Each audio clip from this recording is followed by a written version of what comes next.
Let me ask, would an industry have a soul if it treads all over common conceptions of human rights? Take Apple as an example. Last year, the Chinese government said, if you want to do business in China, then you're going to have to build a data center in China. If you want to collect information on Chinese individuals, you need to localize a data center here.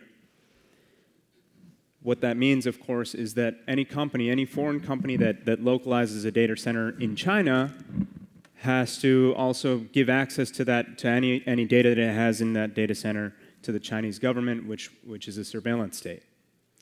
What does Apple do? The very next month, Apple turns around and says, sure, we'll do it. And why did they do it?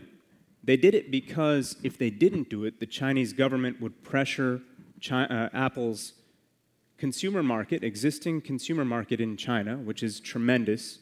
It's one of its biggest markets for its devices.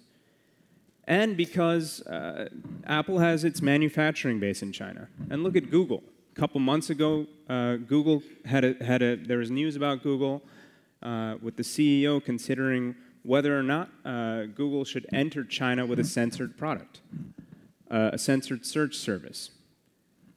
What would be censored?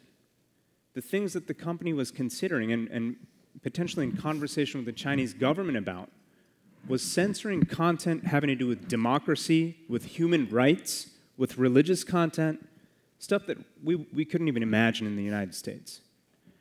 Let me ask also, would an industry that has a soul throw feet at the fire of the American democracy and other democracies around the world?